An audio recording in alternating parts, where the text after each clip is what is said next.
बघू शकता तुम्ही किती गर्दी इथे जमली, खूप कुणी आलेली म्हणजे अनएक्सपेक्टेड.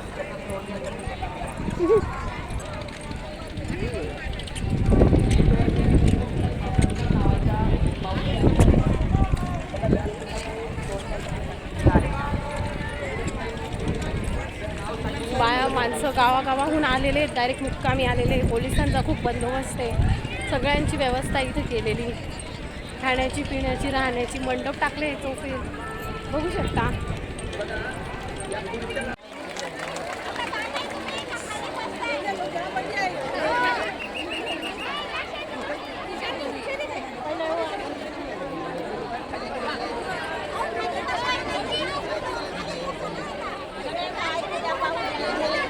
कौन पीछे बैठा हमें उससे कोई मतलब नहीं। कथा शंकर भगवान की शिव महापुराण का जो श्रोता होता है उसके हृदय में ईर्षा नहीं होती। वो अपने साथ बैग के अंदर एक पन्नी लेकर चलता, एक बिछाने की दरी लेकर चलता, एक छाता लेकर चलता, 2 पानी की बोलो बोलो जम के बोलो बॉटल लेकर चलता। उसको मालूम है कथा का पंडाल सुबह 10 बजे 11 बजे 12 बजे तक पूरा फुल हो जाएगा। को प्रेम का जाप निरंतर करते रहे, एक दूसरे को सहयोग प्रदान करते रहे। सभी भक्तों से निवेदन है सुशील आयोजन करते रहे, धरना मुखी कोई भक्त न करे। जिस किसी भक्त बहनों को किसी धर्म मंदिर के बाद दान देना हो पाठक है आपके श्री विशेष सेवा से चाले को बुके बराबर सुनो का करो बराबर बाल के किनारे कंधे बराबर सुबह से प्राप्त हो क्या देखा बराबर सेक्रेटरी करा।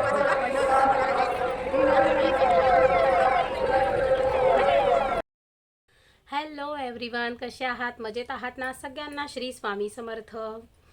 तर मी आज खूप खुश आहे. कारण काय? कारण की आमच्याकडे म्हणजे नाशिकमध्ये 21 ते 25पर्यंत पंडित मिश्रा महाशिवपुराण च्या कथेसाठी आलेले आहेत. आणि नेमकं आमचा जो एरिया आहे त्या एरियामध्येच त्यांची कथा चालू आहे. त्याच्यामुळे खूप छान असं वातावरण आहे कालपासून, म्हणजे 21 तारखेपासून.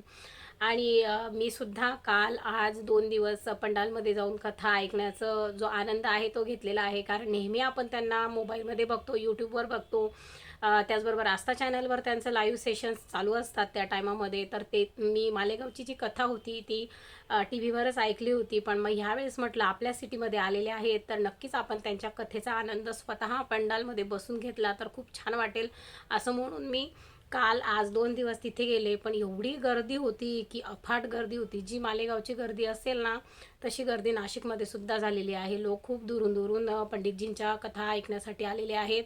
मुंबईहून कोणी कुठून, म्हणजे ज्याचे जसे नातेवाईक असतील ते आलेले आहे. काही लोक तर मुक्कामी आलेले आहेत. अक्षरशः तिथे जी व्यवस्था केलेली आहे झोपण्याची राहण्याची, तिथेच रात्री राहत आहे आणि सकाळी तिथेच म्हणजे बसून सकाळ ते संध्याकाळ परत कथा ऐकताय. आणि मग त्यांनी 5 दिवसाचा स्टे केला आहे काही काहींनी. कारण समोर पंडितजींच्या समोर बसून त्यांना कथा ऐकायची आहे, त्यांचं दर्शन घ्यायचं आहे.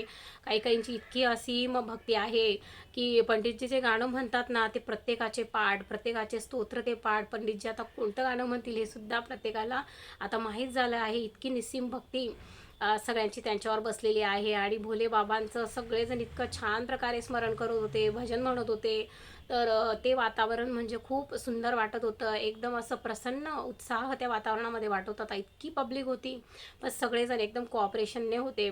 एकमेकांना मदत करणं, पाणी प्यायला देणं, खाण्याचं देणं, हे सगळ्या गोष्टी तिथे खूप छान चाललेल्या वाटत होत्या. कथा ऐकण्याच्या दरम्यानमध्ये असं वाटलंच नाही की आपण खूप इतक्या गर्दीत बसलेलो आहे. काल तर मी अक्षरशः उन्हात मंडपाच्या बाहेर बसलेली होती तरी पण मला संध्याकाळपर्यंत काहीच वाटलं नाही. एकदम मी फक्त मला पंडितजींचे स्वतः कानावर ते त्यांचा आवाज मला ऐकायचा होता ॲक्च्युअलमध्ये. म्हणून मला खरं तिथे जायचं होतं, त्यांना बघायची इच्छा आहे मला. म्हणून मला पंडालमध्ये जाऊन कथा ऐकायची होती की चला इतकं सगळे सांगतात की भोले बाबा तर कृपाळू आहेतच, पण ही कथा जर पंडालमध्ये ऐकली तर आपल्या सगळ्या इच्छा पूर्ण होतात. भोले बाबा आपली झोळी म्हणजे जी खुशी असते, आपल्याला आनंद आहे त्याच्याने भरून देतात, आपली इच्छापूर्ती करतात, असं मी ऐकलेलं आहे. पंडितजींचं बोलणं नेहमी ऐकत असते, सगळेजण सांगतात. तर म्हटलं चला आपणही या गोष्टीची प्रचिती घेऊया. तसे तर भोले बाबा आपले महादेव हे भोळे आहेत, सांब सदाशिव आहे, ते सगळ्यांच्या इच्छा पूर्ण करतात. पण आता नाशिक नगरीमध्ये आल्यानंतर किती जणांच्या इच्छा पूर्ण होत आहेत, किती जणांची झोळी भरते ते आता आपल्याला हे 5 दिवसाच्या कथेनंतर त्याचा अनुभव पुढच्या ज्या कथा आहे तिथे मिळू शकतात. तर पुढे बाबांची कथा जळगावला सुद्धा असणार आहे, त्यानंतर पंढरपूरला असणार आहे असं आजच कळलं. त्याचबरोबर ते इतकं छान कथा सांगतात की ऐकतच राहावं असं वाटतं. अनुभव सांगतात, थोडी मस्करी मजाक मध्ये मध्ये करतात, त्याच्यामुळे असा मूड फ्रेश होऊन जातो.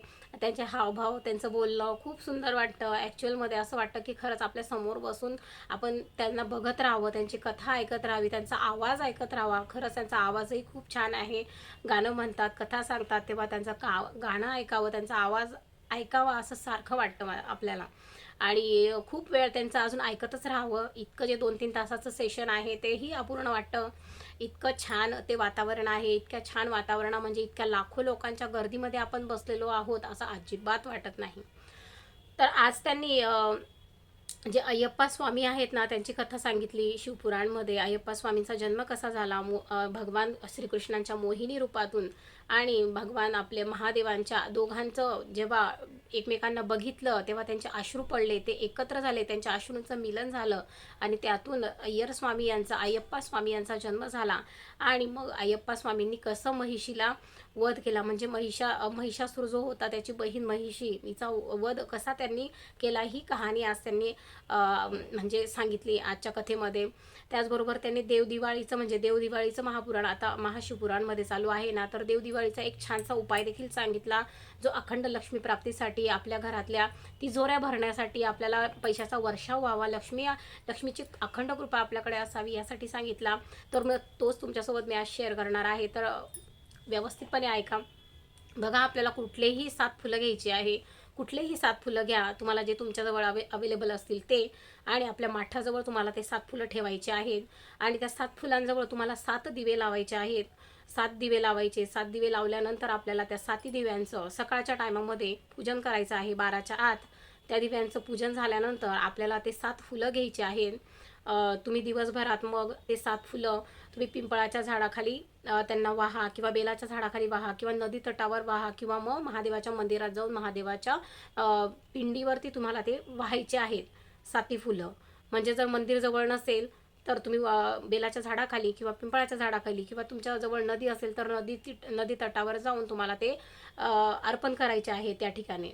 आणि आपल्याकडे जर जवळ महादेवाचं मंदिर आहे तर नक्कीच महादेवाच्या मंदिरात जा. ती फुलं महादेवाला मनातली इच्छा बोलून अर्पित करा. आणि मग त्याच्यातलं एक फूल घेऊन तुम्हाला घरी यायचं आहे आणि आपल्या तिजोरीत ठेवायचं आहे. आणि मग 1 वर्षानंतर तुम्हाला बघायचं आहे पुढच्या दिवाळीपर्यंत तुम्हाला काय अनुभव येतो. अखंड लक्ष्मी प्राप्तीचा अनुभव तुम्हाला नक्की येईल. आणि अखंड भोलेबाबाची कृपा लक्ष्मी प्राप्तीमध्ये तुम्हाला मिळेल असं प्रदीप मिश्रा यांनी सांगितलेलं आहे. त्याच्यामुळे हा उपाय तुम्ही या देवदिवाळीला, म्हणजे जी खोपडी एकादश असते त्याला देवदिवाळी म्हटलं जातं, तर त्या दिवशी तुम्हाला हा उपाय जरूर करून बघायचा आहे. तर आजच्या ज्या दुसऱ्या दिवसाच्या कथेमध्ये बाबांनी जी कथा ते आपल्याला सांगत होते त्यामध्ये हा उपाय सांगितलेला आहे. नक्कीच त्यांचे उपाय हे प्रभावशाली असतात. अनेक अनुभव आपण त्यांचे ऐकतो. अनेक जणांची पत्र त्यांच्याकडे आलेली असतात. प्रत्यक्ष ते लोक तिथे असतात. जेव्हा ते त्यांना विचारतात तेव्हा ते पत्रारूपी त्या लोकांनी त्यांचा अनुभव लिहून त्यांच्याकडे पाठवलेले असतात. आणि आपल्याला स्क्रीनवरती प्रत्यक्ष ते लोकही दिसतात की ज्यांना हे अनुभव आलेले आहेत. आजारपणाच्या बाबतीत असो, संतान प्राप्तीसाठी असो, लक्ष्मी प्राप्तीसाठी असो, असे अनेक अनुभव भक्तांना आलेले आहेत. पण भक्ती मनात असायला हवी. कोणताही उपाय करताना भक्ती मनात असू द्या. त्याचबरोबर कर्म करा. कर्माला पर्याय नाही आहे. कर्म केल्याशिवाय, आज पण बाबांनी सांगितलं कथेमध्ये की कर्म केल्याशिवाय तुम्हाला काहीच मिळणार नाही. जर तुम्ही म्हणाल की मला काहीच करायचं नाही आहे पण मला ते म्हणत नाही का, भगवान का आपल्याला खाटल्यावर देणार नाही आहे. आपल्याला त्याच्यासाठी कष्ट करावे लागतात, परिश्रम करावे लागतात, चांगली कर्म करावी लागतात. चांगली कर्म करता करता आपल्याला ह्या गोष्टी या मिळत असतात. आजच्या कथेमध्ये एका लेडीजचा अनुभव होता की तिची मुलगी CAची एक्झाम देत होती पण ती पासच होत नव्हती.